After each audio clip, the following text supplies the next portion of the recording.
Hello everyone, Eva here and welcome to the next episode of Outside of Life, where I chat with inspiring artists and create various art-related videos.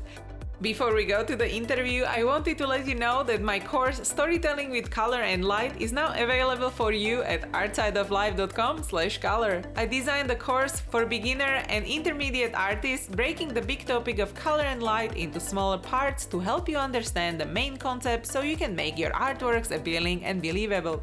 So check it out at artsideoflife.com/color. And now, let's go back to the interview. My guest today is Richard Anderson, and in this episode we will also talk about the biggest differences between working for a studio and being a freelancer. Richard is a freelance concept artist originally from Seattle, now living and working in London, UK. He has been working in the entertainment industry for over 10 years on games, films, commercials, and publishing, with clients such as Marvel Studios, Warner Bros., Universal Pictures, 20th Century Fox, Studio Canal, and Random House.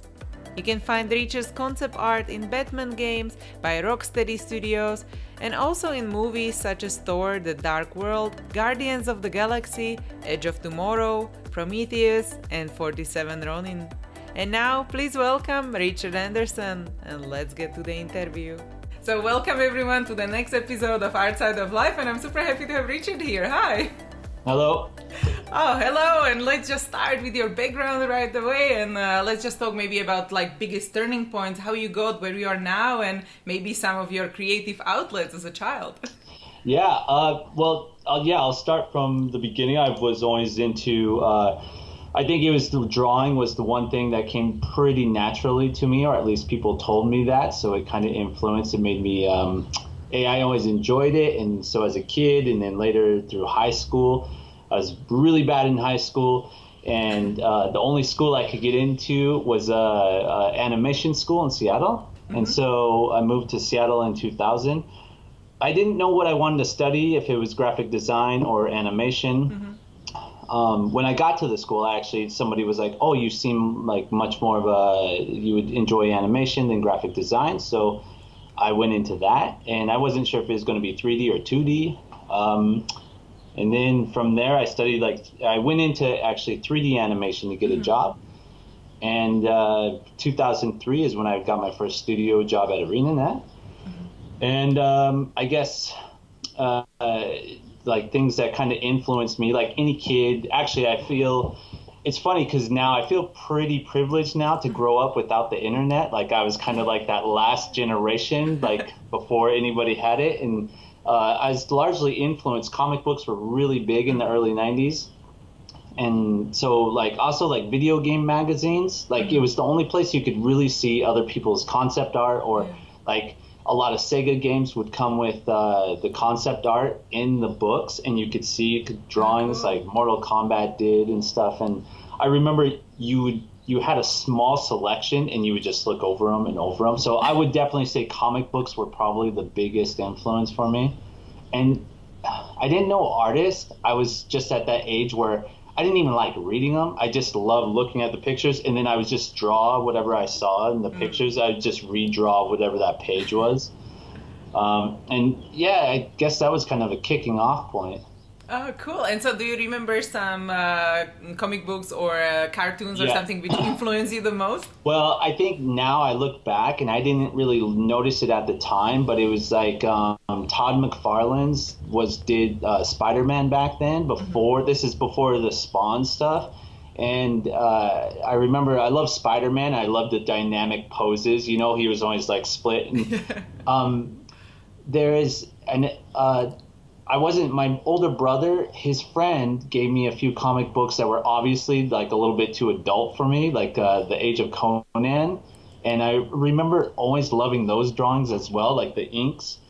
And besides that, Bill Watterson, there is Calvin and Hobbes, the comic strip. Yeah, that was a really big one too, because every Sunday there's a black and white strip every day in the newspaper.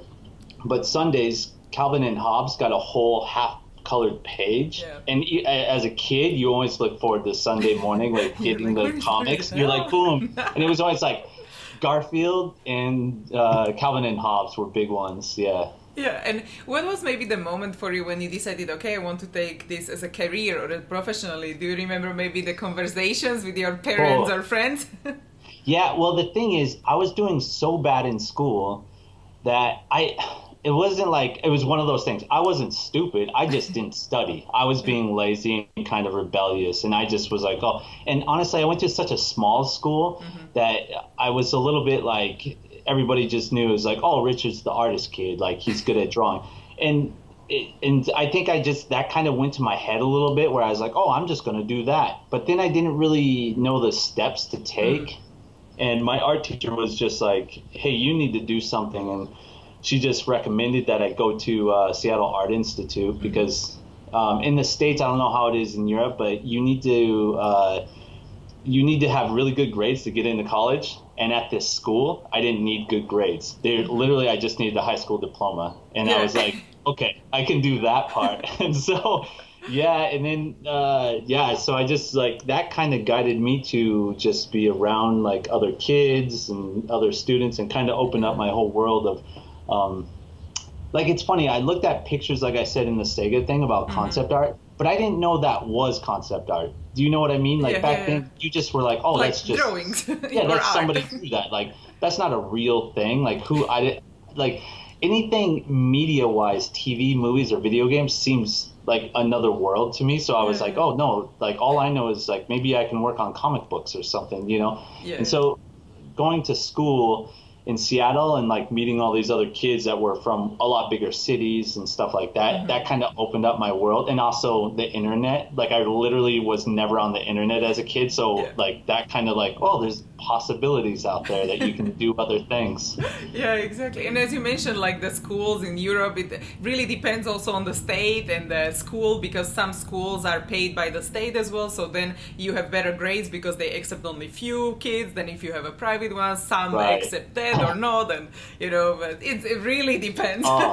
Yeah, and I got so lucky. Like the school I went to was expensive, and I didn't have any money. I just took out a giant loan because in the States you have to take out, like, the school is extremely expensive, and if you don't have the parents paying for it. And I do remember I did take a huge, you're talking about like when I decided to do something. And I remember that summer after I graduated, I knew I had to get out of Montana, and so I just called up a bank, and back then, like, they would just give you money to go to school because all they wanted to do is make money off of you. So they just like literally gave me this giant loan, and I just was like, I wrote a check to the school, and they're like, oh, that will pay for 3 months of school. And I was like, okay, I'll take it. I was hoping that after 3 months, maybe they'll be like, give me a scholarship, or they'll see that I'm very serious and I want to work hard. That didn't happen, but like I was lucky enough I got some friends and of the family to help out and so on. So yeah, that was a big major decision. It was pretty scary. Yeah, because the schools are expensive in US. That's really scary to hear. I was like, there's nothing like motivation, nothing like fear to motivate you to like work super hard. Yeah, but maybe it makes you, as you said, like work even more because you know it's super expensive. Absolutely. Oh man, it made me like really, like I said, I was in a small school and I was like the best kid at drawing. But then I went to school, and I remember my first day, and it wasn't my first day, it was a Wednesday of the first week, and I remember like all of these kids are the same age as me, and I remember looking like, and we're just in some computer class, and I just remember looking over at his sketchbook and just being like, what? Like I wasn't used to seeing kids my age draw that good, where I was like, oh my God, I got to catch up. Like I am really bad. And it was an eye opener to like get, you know, so what kind of helped you to develop your skills the most, you know, like something like, did you have an aha moment like, oh, if I do this, then my drawings are so much better? Yeah, I think honestly it was back then, it was life drawing. And life drawing for animation, they teach you differently. Like they teach you a lot more about expression and like kind of your idea of what you're seeing and how best to convey that movement or that feeling and the weight. And I think that and I've never done it before, but the way they taught us in school and the way like I kind of like, you know, with my peers, like I said, I met a bunch of great kids in school, and it really drove us to like learn from each other. And I think life drawing, and I'm not talking like 1 hour a week, like we would go at least almost 16 hours a week, and it was a lot, you know, and we would always compete with how many pages we were filling, and we were doing the 1 minute poses, 30-second poses, and I think that was a big turning point on like. And so how did you approach learning from the live drawing? Because, you know, it can be overwhelming for someone just doing it first time, you know, like, oh, there is anatomy, there is the pose, there is the light, and all of that. There was so much stuff. Like, I remember I had no idea. I just knew, you know, you see it in books. And then I'm just over here, I was drawing like boxes. Like, I was like, oh, that's the box of the, you know, her shoulders, or like this. I didn't know what I was doing. I think we had a class where we were taught, like, you know, the line of motion and like, you know, describe what you see in 2 lines, basically. And then I think that's just like steps that kind of gear you towards like, if you can look at something and try to describe it in just 2, and you know, and all of life drawing is like S's and C's. That's basically all it is. And so you just place them in the right places. And I think over time, like I said, you're doing it 16 hours a week. You know, by week 52, you start to get better at it, you know? Exactly. So you basically can start with these like action lines, then maybe sometimes you focus on the light and shapes of it, or silhouettes. So you kind of have these like batches of different observations. Yeah, blocking out, blocking, I guess seeing, I don't know, and man, this is a hard one, because now I'm trying to think, because I would see things sometimes a little bit differently, like, and I tried to be like light and dark as positive and negative shapes, like later on. And then over time, you try to develop more of like your value system and stuff like that. But I think just the key from starting off is like what I like to call high school art, which is just like you're drawing other people's stuff most of the time, you know. I think that the little gesture drawings, and I'm talking, we would draw them very small, like they'd be like 1 inch high little sketches, next pose.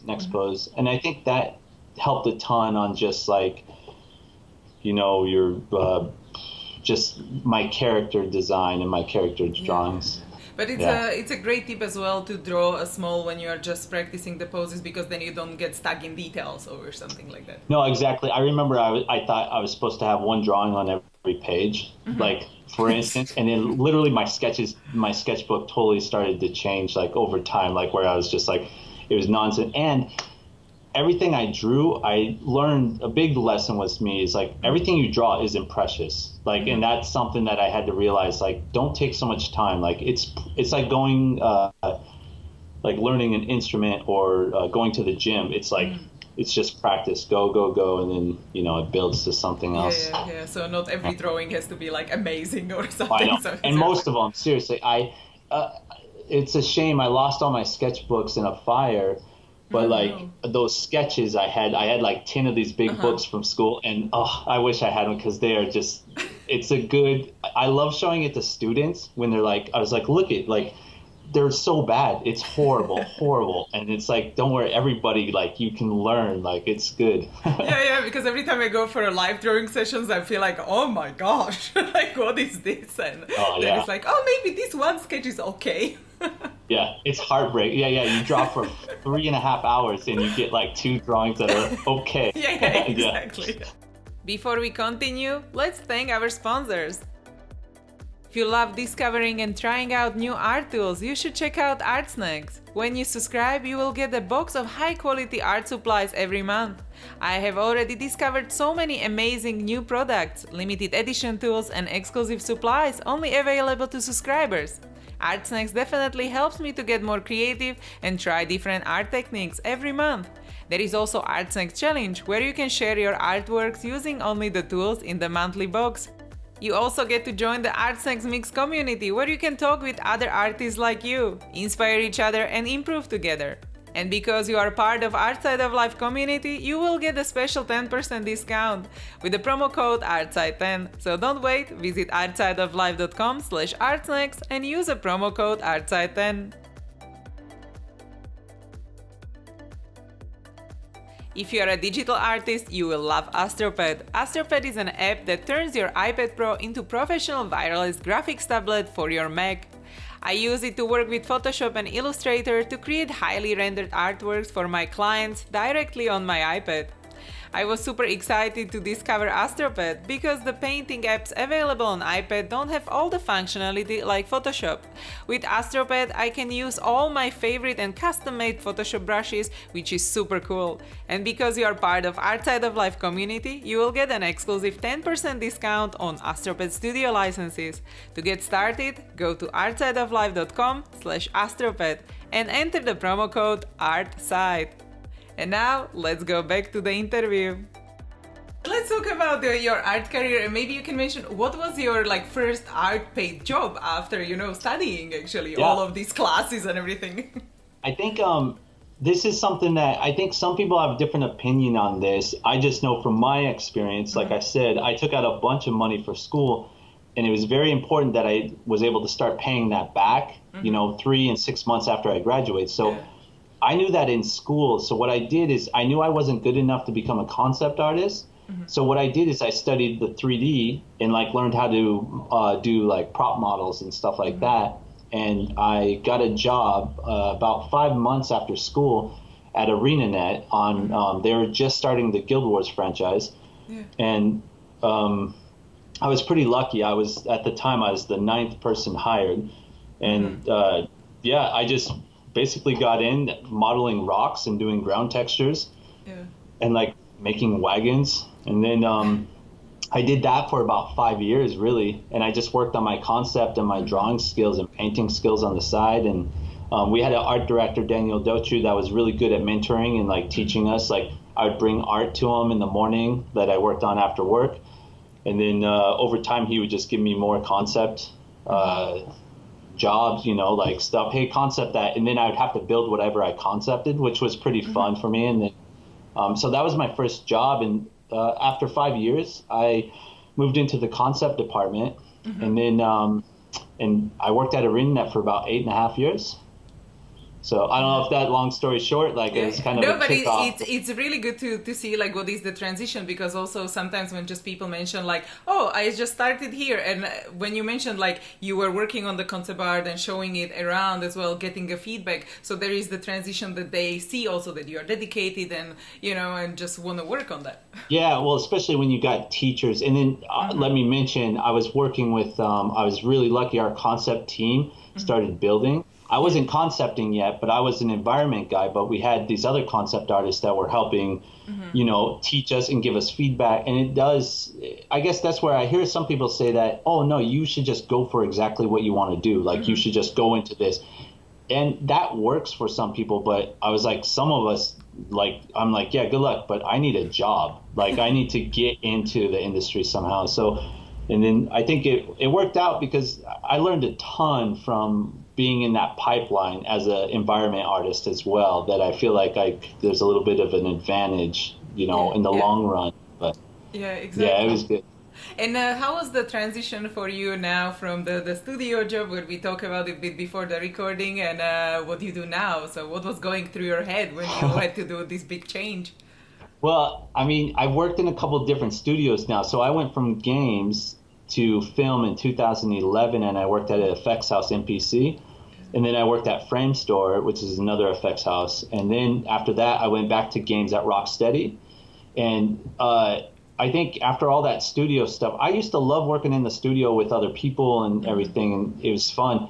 But my transition now to freelance, and I work from home, I'm becoming an old man, but I'm I wake up way earlier, and I've found that most of my creative energy is the strongest, usually from 6 in the morning to 11, and then it dies down, and then later in the afternoon. So I'm not on a studio time where I need to be they're kind of picking the time that I get to be. And I think I just figured out that I work better and I'm more focused at home, and I don't feel I'm not distracted as much either, which I I mean, maybe it's just some people think that they're distracted. They want to play games when they're at home or something. But I honestly, the only distraction I have is my cat, which like will bother me to play. So just walk through.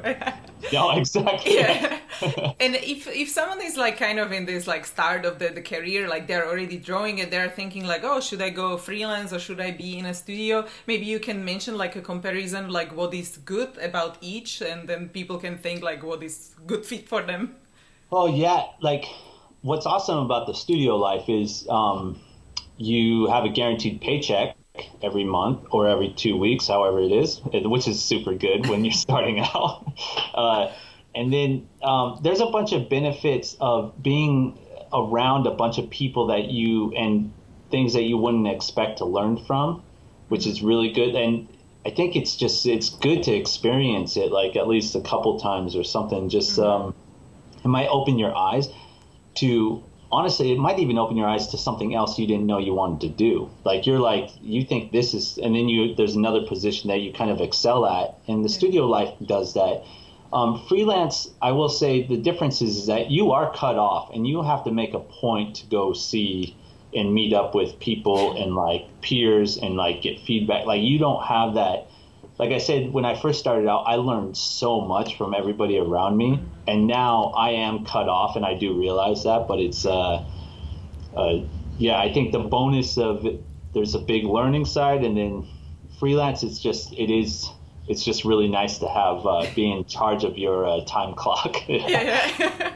And so, as you mentioned already, like how your day looks like a bit, maybe you can take us through like your planning of either the day or a week, or is there something you do daily, like a routine? Yeah. So my first year of freelance, or almost my first half year, my daily routine was I kind of knew I had a weekly delivery on Monday morning U.S. time. So I'm in London, so I know I have to deliver basically by noon my time for the U.S. to get it. And that was once a week. And so I would partial up my time. And like I said, I start to wake up earlier, and I just wake up at like about 6 or 7, and I go and I just start work right away at the computer. And then usually around 10:30, I like go to the gym.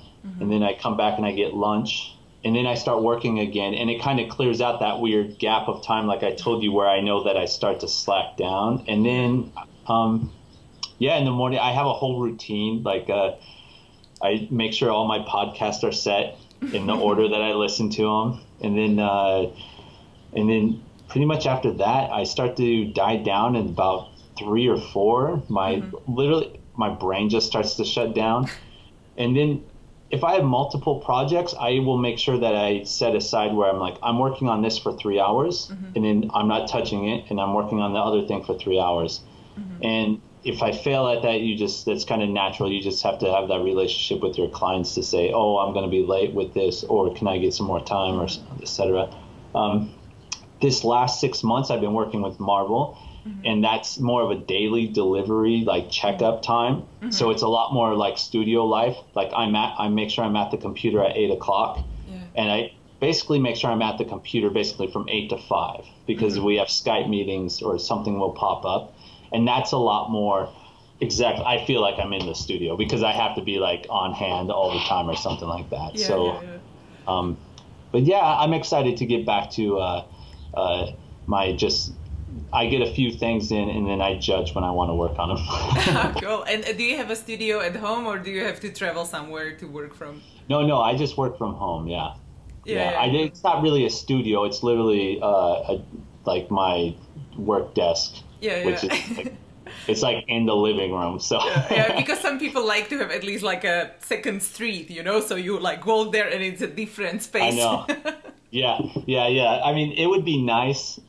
I think sometimes that would be nice. In London right now, it's a little bit hard to have that opportunity. True. It's like busy, everything is expensive and crazy. Yeah. Booked already by other people.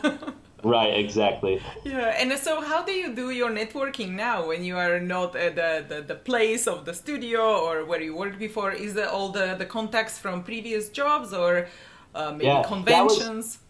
I started So I started doing freelance for like book covers and stuff like 2007, I think. Yeah, about. And so it's been like, 10 years I've been kind of building clients. Like I just went freelance last year. So over time, I've been taking on like night jobs and weekend jobs constantly when I could, just so I could build that up. So that was the number one networking there. So it is people that I've worked with before, most of it. Now I stay quite active. If you see on Pinterest or anything that you see artists posted, it's always coming from ArtStation. Yeah. And I think that they basically kind of run the internet now as far as people looking for artists, because everybody will go ArtStation more than your website, which is, it's important to, I think, stay active on there and like make sure that you are putting quality up there as well.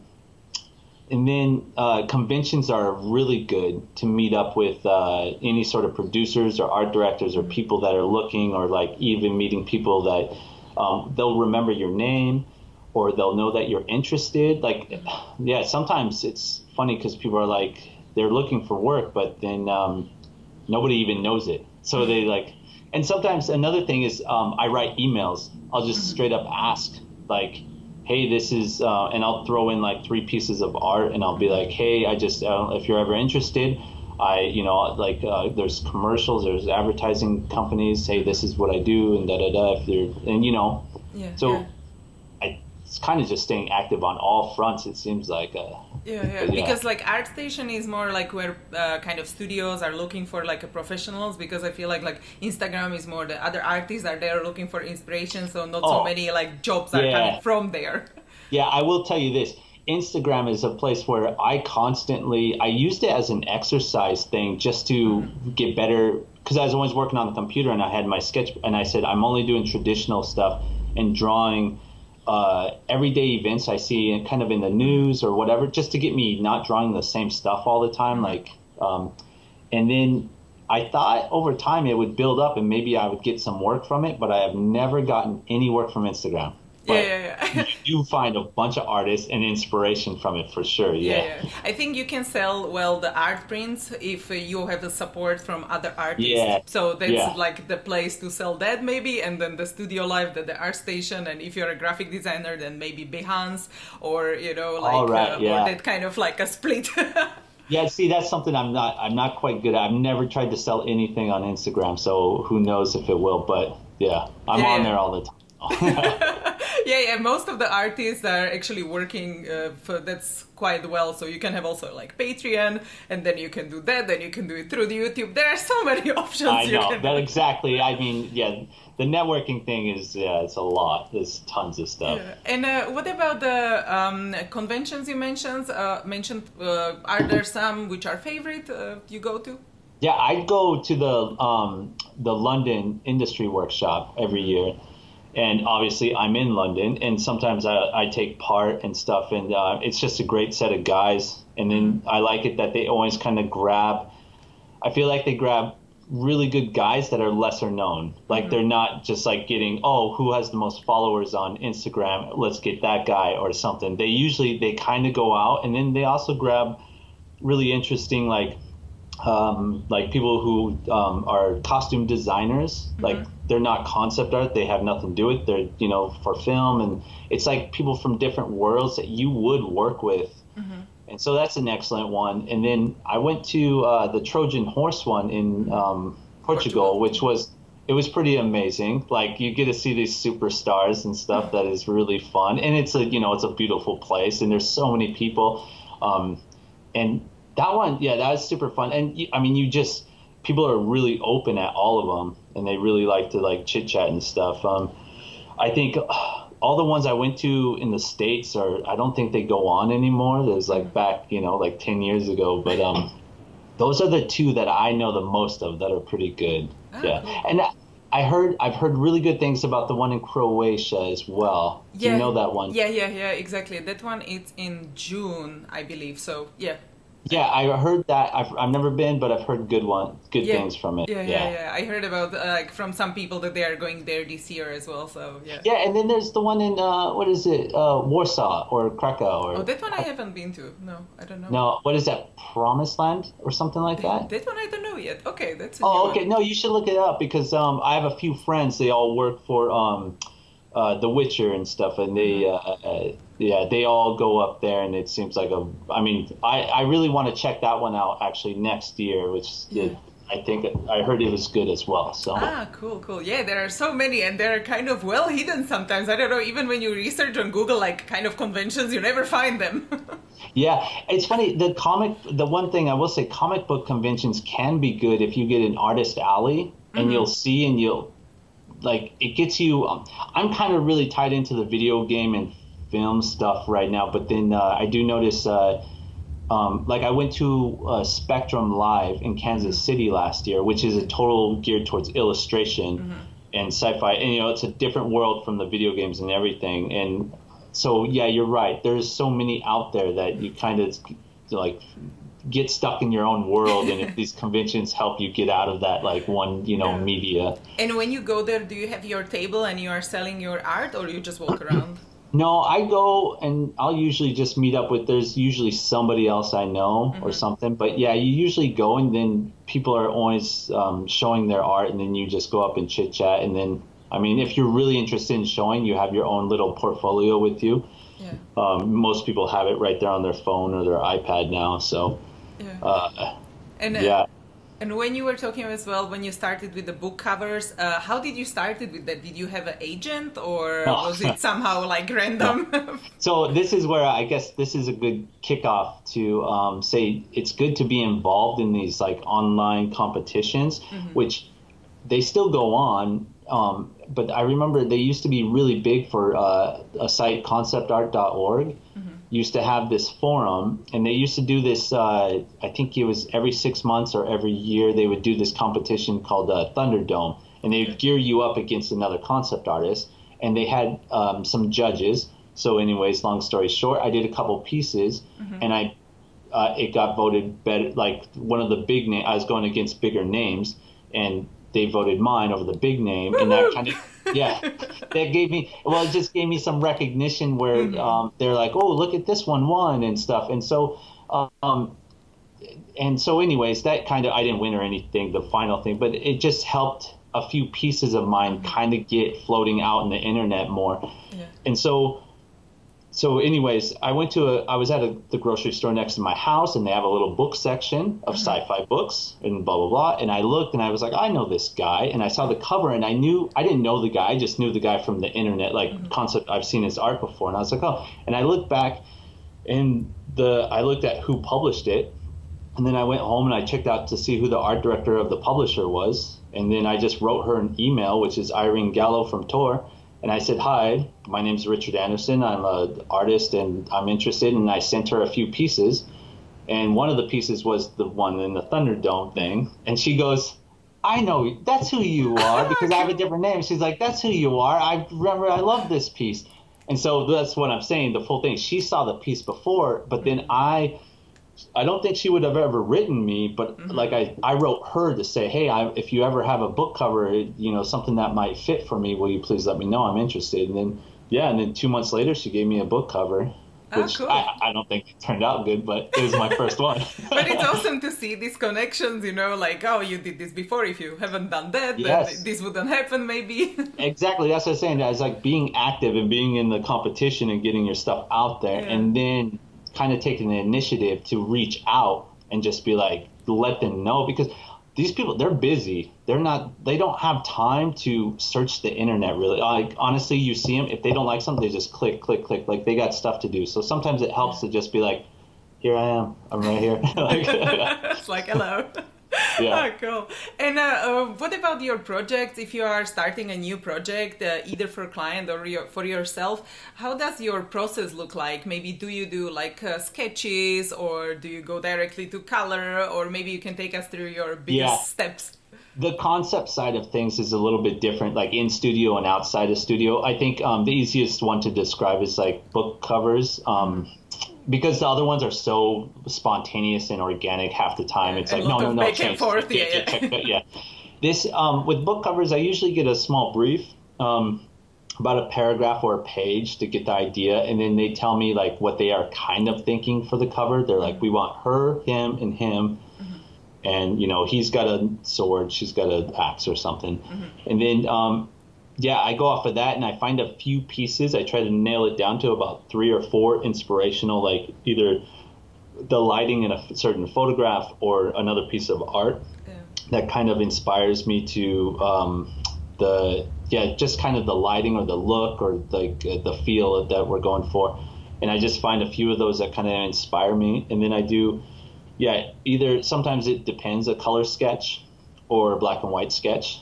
And then I do about 3 or 4, and then I'll send them off to the publisher, and then they'll get back to me and be like, oh, we really like 3, but can you kind of take the poses from number 4 and put them in number 3? And then I check with that, and then I start fresh with the color one.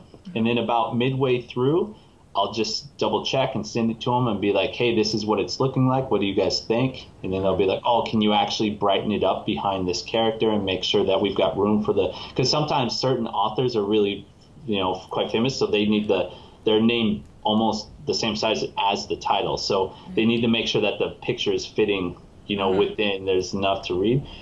And so that you make those adjustments and then you move on to final. And then there's another tweak after that usually. And then that's it. But that's usually how I go with book covers. And it's not that much different from concept art. Like some of the concept art, it's about the same. Like little sketch, the final, Yeah, because for concept art, what do you usually do? Do you do also environments with characters, or do you get design the whole set of characters, or what is your usual specialty? At Rocksteady, I did everything, like the characters, props, like from the smallest things to changing the paint job on the Batmobile to, you know, this like little phone that he, you know, has to, you know, I'm like, there's a previous design of Poison Ivy. I just had to redesign her legs, you know, so you're not even it's chunks. Sometimes Ra's al Ghul, I designed a whole brand new one that, you know, is kind of attached to the previous game, but not attached. You know, it's like we want the new one, but it has to look like the old one, you know. So that's how that jumps around. And some other concept art is usually just like a look and feel. It's more of almost like inspiration drawn stuff for like pitches and whatnot. So like quiet blues and the color tones and mood and these kind of things as well. It's shades. more of like first impressions. If they put it up on the screen in front of 4 or 5 people, they instantly are like, oh yeah, I get it. You know, you don't explain too much. Or like a combination and mood board of like, oh, maybe we use this icon with this setting and with this and that. Exactly. Definitely. And so what is your maybe favorite tool to work with? Is it the digital, or do you like the sketches, or maybe some tool which you cannot live without? I mean, it's Photoshop in general. It's like Photoshop's just a sandbox where you can just do and play with everything. And then now it's even getting crazier with all the 3D stuff you can do and the animation things. And I mean, that's number 1 for sure with me. And actually, and I'll say my Cintiq. So I've got a setup where I've got a Wacom tablet here, like on my right side with my mouse on the right to that. But then I have my Cintiq, because there's certain things that you just draw better from, you know, hand to paper. And so especially like, I don't know if you see like certain strokes, I like to get like aggressive strokes. And like when I'm drawing figures or like especially motion or anything. And then when I just am like manipulating photos and like doing a lot like more simple reactions with my hand, I'm on the Wacom. And then it's like I just switch back and forth.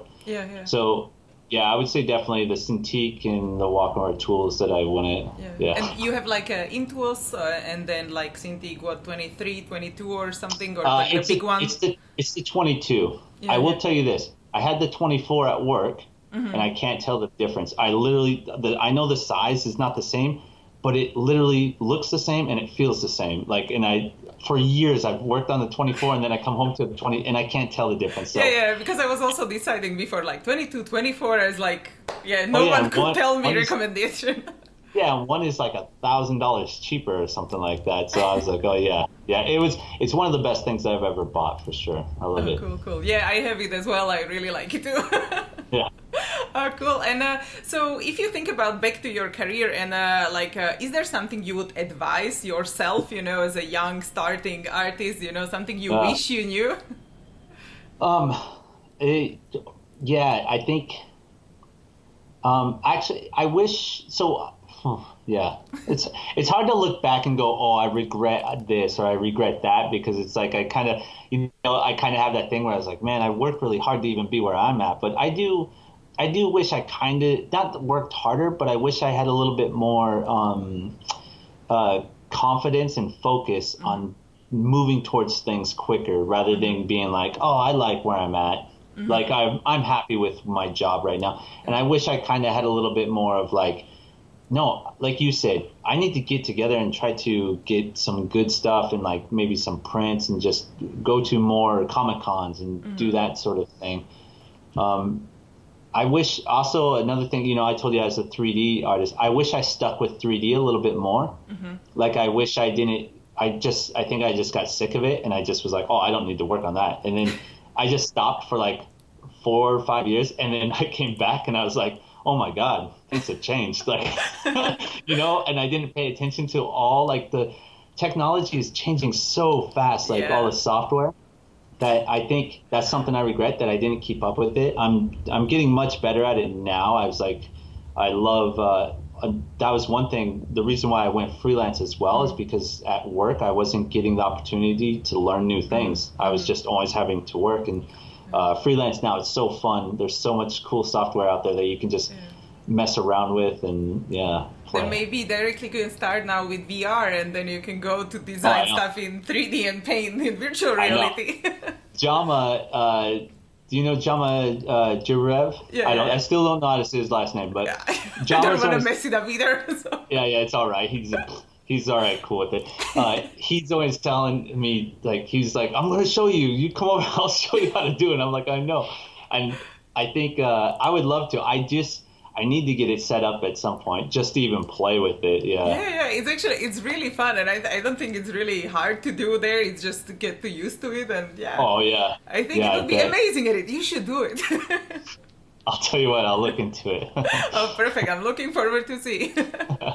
And so if we think about like when you said also like what are the things you would maybe improve in the past or something like that, is there a difficult time from your art career, which you kind of learned the most from, like a key takeaway? Yeah, I think a key takeaway was like when I moved from games to film, and it was a big move also being, I've never been to London or anything, and I moved from Seattle to London, and then I was in the film industry and special effects especially, and that was a big change. Like I said, all the new software I've never even heard of that I was like, what is this? And just the way the company works and like the way the pipeline works and how like all these different new techniques that how to do like more matte concepts and photo manipulation and stuff like that. And that was it was so high. It was really, really high paced as well. Like it was, I was no longer in that comfort zone of like, oh yeah, I've got about 2-3 days to do this. It was like, no, we've got a meeting tomorrow. Move it. And that was it was a huge learning curve, and it was very difficult and stressful.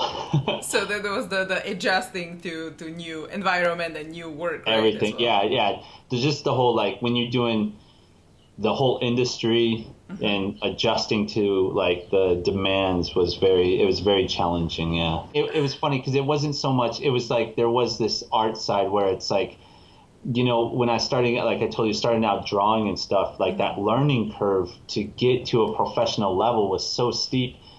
And this one was another learning curve that was just different. It wasn't like, oh, are you good at drawing? It was like, no, it's like you need to recognize every single thing that's in this picture, we have to like make, and it costs money. And it's like, like, oh, are we putting, like, I remember I put these birds, obviously it's the sky. So I put some birds, and they're looking, it's all going to be visual effects and blue screen.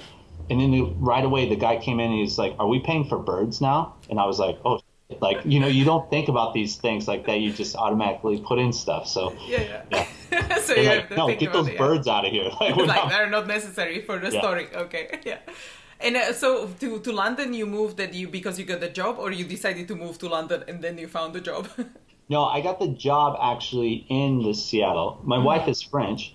And so she was living in Seattle with me, and we've been wanting to move back or I've never even moved here, but we kind of wanted to move closer to her family. And out of the blue, this opportunity came up. NPC wrote me in mail and offered me a job, and it was, so we just took it. Oh, cool. Yeah, so it was, easier to move as well when there was something already like kind of absolutely. stable, Well, right? Yeah, exactly. Yeah. And what about the future, and maybe what would be your dream scenario, in like 5 to 10 years, like maybe projects you would like to work on and like everything around? That's a hard question. I know that you kind of prepped me a little bit, but I was like, man, I don't know that one. That's Goals. Yeah, I know. It was funny when earlier I had so many, like the 5-year plan. I had all these skills and stuff, and then now I'm just kind of being like, what is that plan? Like, you put pressure on yourself, and I just, I think, I honestly, well, one of them is I would like to try my hand at like graphic novels or comic books. I've never done it. I don't know exactly how, but I was just going to try to build a portfolio a bit, and then just reach out to comic book companies and see if there's an opportunity. That's more of the project based. I think on the other side of stuff is I'm hoping this freelance thing works out for me, and I'm still able to work from home. Someday I'll have my own studio or room, of course. Across the street. Yes. Yeah. We'll see if it opens up. I think, it's really tough. I mean, that's literally about how far. I mean, I kind of, and I would like to be in a spot on freelance as well where I get to pick and choose what I get to do. Like, I don't have to take stuff just because it pays money. I want to be in a spot where I get to like, oh, that looks more fun, or this is nice, and hopefully in 5 years I'll, be doing that. Oh, perfect. And then I saw, you said in 100 years. Yeah. That one's too far. I don't know. Everyone needs to think about it as well. Like, what is the legacy? Oh, yeah, the legacy. I don't know. That's a hard one. That one kind of presses because it's like, oh, do I? It's like a legacy. It's, that one's tough. It can be just a fairy dust, Yeah. Honestly, it'd probably be pretty simple. It'd be so far. It would be like, I don't even know if books. We'll see. Yeah, I think books will still be around possibly, but think about like some of these book covers I've done or something. If they're just set up somewhere, and then some people still like them, or they still catch the eye, I would be like, okay, that's cool. Like I don't know. That's good. That's perfect. Yeah. Like, and when you create more of your own books in the future, that would be super awesome. Hey, there you go. See, I didn't think about that one. See, perfect. Yeah. And before we finish, maybe you can share the last piece of advice and key takeaway, what people should remember from this discussion, and then we slowly finish. Advice would be, I think, that one's a tough one too, because I feel like I kind of gave, but I would say stay open to, don't get tunnel vision. Okay, this is hard because I don't want to tell people like it's good to stay focused on what you want exactly, but I think it's like important. Sometimes I come across people who are like, I just want to be this or this, and I'm like, stay open. Because even if you work on something for like 6 months, you're going to learn a lot that you can still use to move wherever you want to go, and especially when you're starting out, make sure you're like, God, be so open to criticism. Like literally just, that's the one thing as like a young artist. And like, if you're not open to criticism, man, a lot of like guys, they don't want to waste their time on you. You know, they're just like, no, you can figure it out yourself. You know. Yeah. So, and yeah, just stay focused, but just make sure you're always open. Yeah, because you also along the way you might see like, oh, I don't like this, or you like this better, or as you say, like learning Exactly. things Like in think the about. studios. I always think about how much I've changed even as a person in like the last 10 years, you know, and like what I used to like. And then Yeah. I'm like, that's what I mean. It's like, especially when you're young, I remember just being like 20 or something. And I'm like, what I thought, and I'm like, God damn it. Like you change so much in your, you know, what you love, what you're into and stuff. So it's just, yeah. Oh, perfect. Yeah. So we keep learning and growing in the art industry and as a person as well. Yeah. Keep your head open for you know, opportunities and stuff. Yeah, perfect. Awesome. And thank you so much again for being here. Thank you for having me. It's fun. It was so nice, and thanks everyone who joined us well today, and see you in the next episode. Cheers. Hey guys, thank you so much for watching. I really appreciate you being here, and if you enjoyed this video, please subscribe because I post new videos every week. I would be also super happy if you let me know your thoughts in comments and give the video a thumbs up. You can find all the resources mentioned in this episode at artsideoflife.com. Just type a guest name in the search bar. There is also a couple of free artist resources ready for you. So if you want to listen to the interviews on the go too, make sure to check out the podcast at artsideoflife.com/podcast. Continue to inspire each other, and I will see you guys in the next episode. Bye!